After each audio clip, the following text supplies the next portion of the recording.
Hey, what is up? Today we're going to be checking out a few TikTok videos. We've had some of you guys asking about relationship advice, and so I just thought it'd be fun for us to look at some TikTok relationship advice, some of the things that maybe you guys have heard, and just kind of talk about those and figure out if it's actually good advice. And I can already tell you, like, some of the things that I've already looked at, there is some pretty terrible advice. So we're going to look at those together, and we're just going to kind of listen and think about, does that actually work? Is that good advice? So I'd love to do more reaction-based videos where we just kind of look at things that are happening in culture and things that are being talked about in culture, and then just kind of talk about how we approach those or how we think about those from a kingdom mindset. So if you have something else you want us to kind of do something like this with, just let me know. Reach out to me, text message. You can do it in the comments. You can send us on a message on Instagram, whatever you would like to do. But let's go ahead and let's jump into some of this TikTok relationship advice. I'm gonna get straight to the facts, and this is gonna be a big game changer for relationships. Value the loyalty over the love. Love is an emotion. Okay, I gotta stop right there. Okay, already. Love is not an emotion. We throw around that word love all the time like it's just very simple and it refers to a feeling.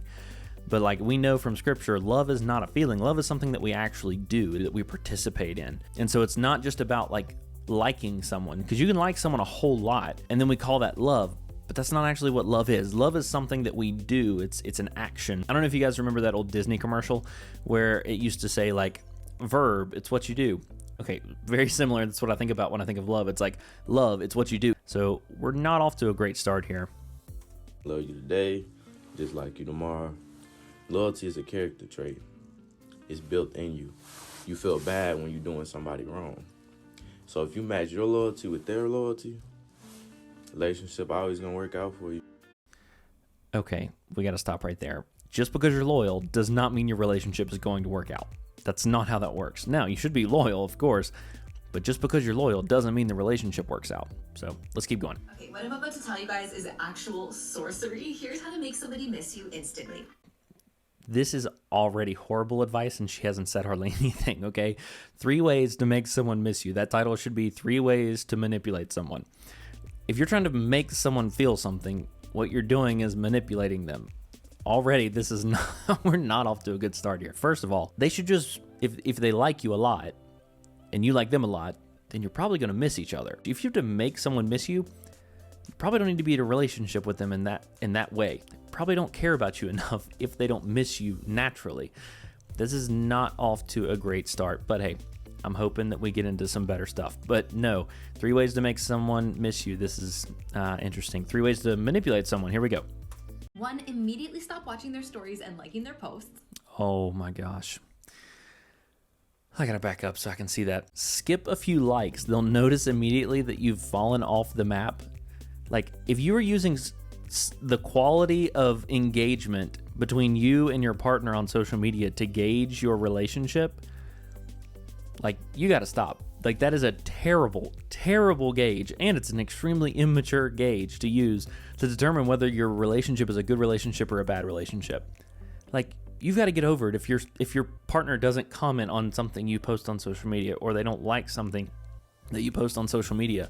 That means nothing. Literally, it has no bearing whatsoever on your relationship unless you're putting value in likes and comments on social media, which means you're putting your identity in social media. So you're basing your relationship and your identity on something that is not consistent, that really doesn't matter at the end of the day. This is really, really bad advice. And so if you find yourself doing this, like, I hope you're not just feeling bad by what I'm saying. I hope you realize this is not good for a relationship. I remember when I was in high school, we always used to have Man Crush Monday and Women Crush Wednesday. I don't know if you guys have something similar to that.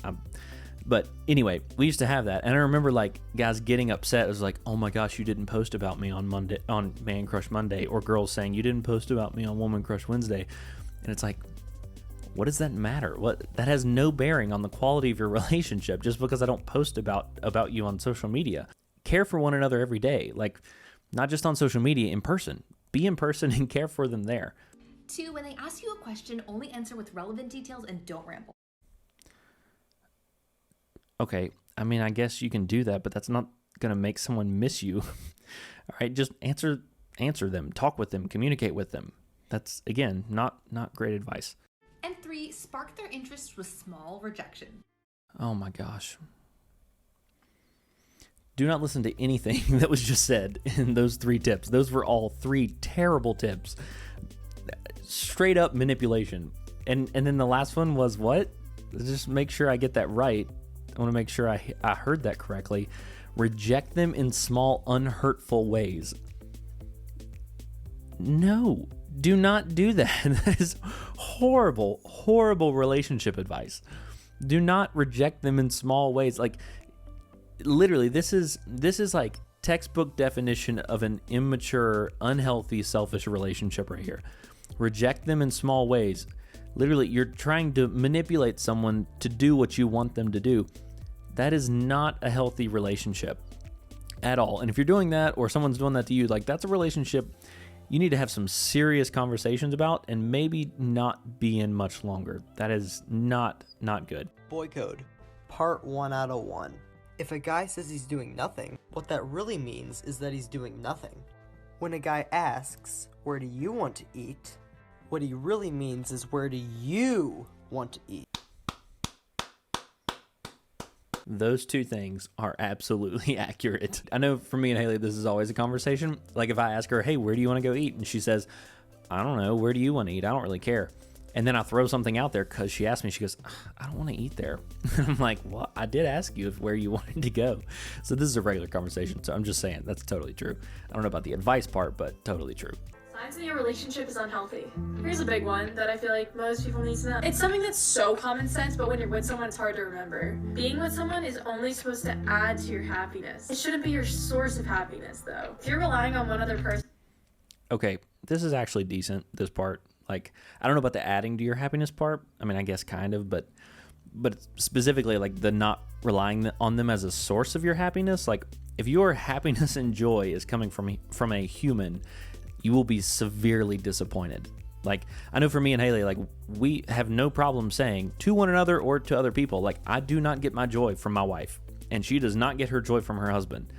Like, specifically because we're Christians and we're believers, like, our joy comes from our relationship with Jesus. It comes from the Spirit. Like, that's where joy comes from. It doesn't come from another person. Like, people are inconsistent. People are always going to disappoint you.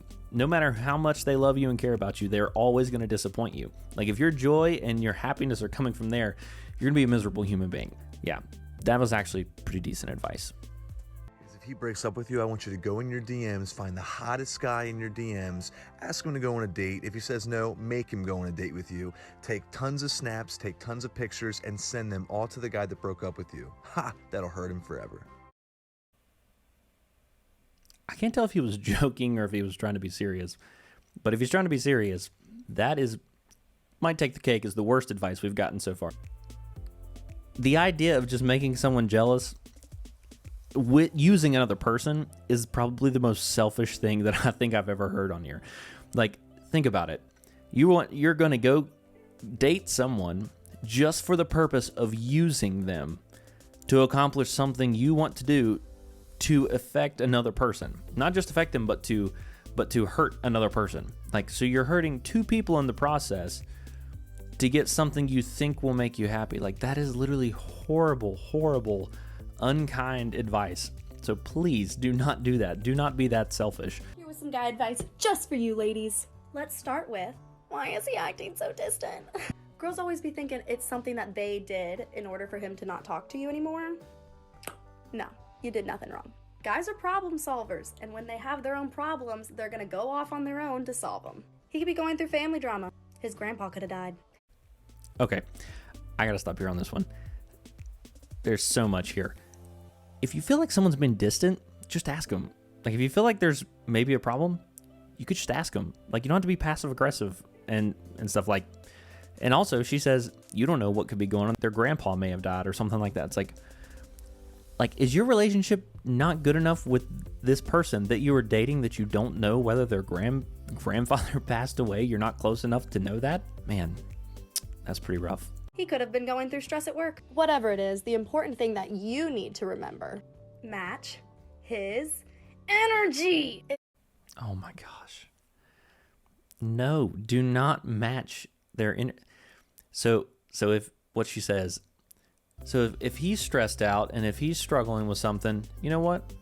Just be a jerk about it. You know, like literally me and Haley have had this conversation multiple times. Like, it's not always going to be 50-50. That was some of the advice that we got when we got married from someone.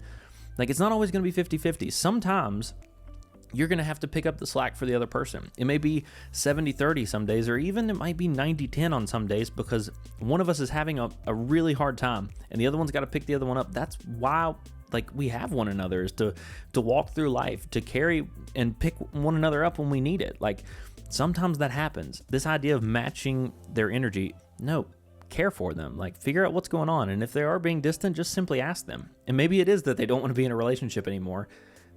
Then let's just end the relationship. But maybe they're being distant because of something like she did mention, even though you should probably know those things. Maybe that is why. And then that's an area where you can walk and help the other one along if they're struggling with something in life. So, I don't know. That was pretty rough advice too. Today, I'm gonna give y'all some relationship advices. And yes, I'm single, but you know what they say. Single people give the best relationship advices. Look, to start off, if y'all are dating and like y'all like each other and you actually want it to last, I mean, this might be common sense, but just don't cheat and lie. Okay, I mean, I guess that's good advice. Don't cheat and lie. Yeah, let's see where else it goes. Cheating and lying is why most couples break up. Look, another thing, just be yourself. You don't have to act like anyone else just to make someone happy. They should like you by who you are. And if they don't like you by who you are, then go out the door, my friend. Okay, that's actually, okay, I could say that's decent advice. They should like you for who you are, absolutely. I mean, if you're just a straight up jerk, then maybe they probably aren't going to like you for who you are, if that's who you are as a jerk. But no, I guess like maybe the way that I would take this in another direction is to say, like, you shouldn't be in the relationship to change someone.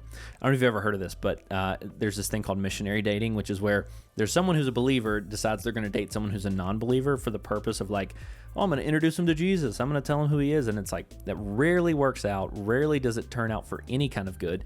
Normally it goes the opposite direction. Pretty clear in scripture. Find other believers. If you're looking for this kind of relationship, find someone who believes in Jesus.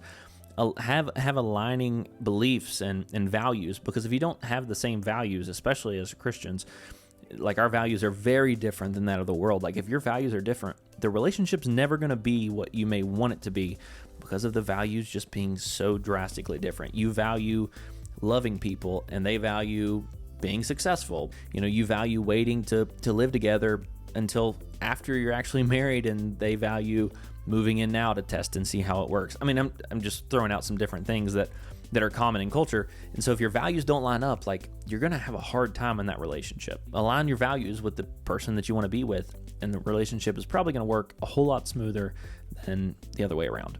Is it the spark fading, or are you just not with the right person? Our brains are set up to get used to things, which is why something that's super exciting at first, after a while, isn't as exciting as it was. If you were given... Okay, that's very true.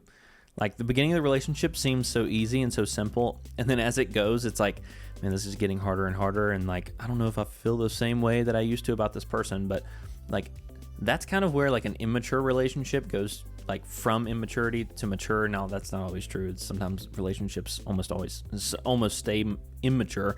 But in those moments of like, hey, I don't really feel the same way that I used to, is where you start to realize, like, this is not about feelings. Like, that's not the root of our relationship, because if feelings are what we've built a relationship on, it is going to be a horrible relationship.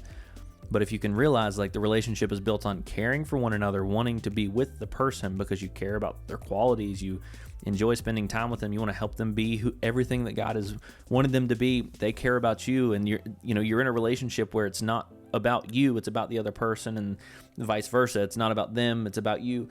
Like, when you're in that kind of relationship, like, this thing that she's talking about, this time where it switches from being all feelings to being a decision that you have to make, like, that is where a lot of relationships start to mature. And so I've had some conversations with some of you all about very similar things, where it's like you're moving from those simple feelings, moving into like, I have to decide to like this person now.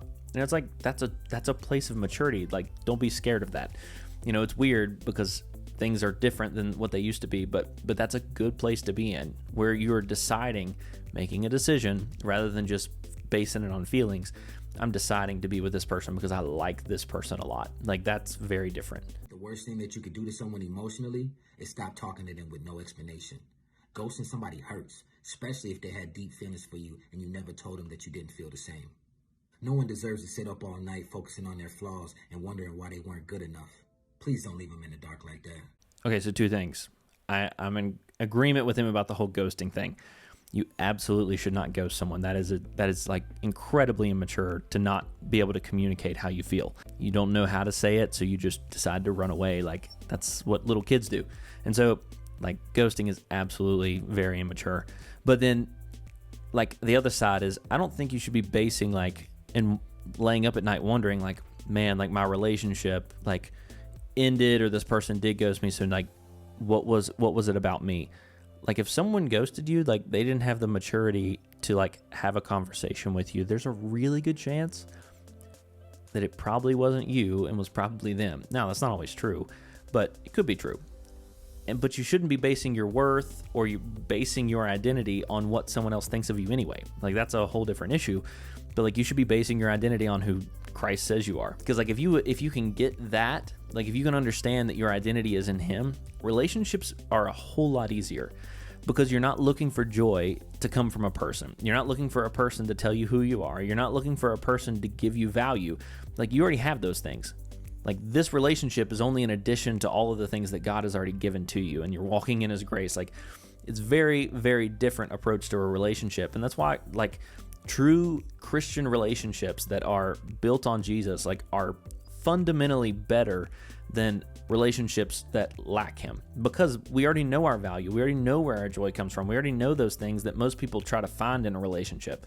And I promise you, if you can look for those things in your own relationship right now and think, like, am I doing those things? And start to see them coming rather than from the other person, but from God, knowing who you are because of them, finding joy in him, like, all of those things. Like, if you can start doing that now, your relationship, I promise you, will be better. Both of you need to do that. And if you both can't, and only you can, then maybe it's time to move on and find someone else. Hope you've enjoyed this video. Let me know if you have something else you want me to react to. Haley can be in on some of them too. I just want to kind of take some things that are going on in culture and then maybe bring them into a kingdom mindset. So if you got other things you'd like for us to react to, let me know. Send a message on Instagram, send me a text message. You can comment on this video, but let us know, because I would love to kind of give you some more kingdom perspectives on some things. Thanks for watching this video, and I will see you in the next one.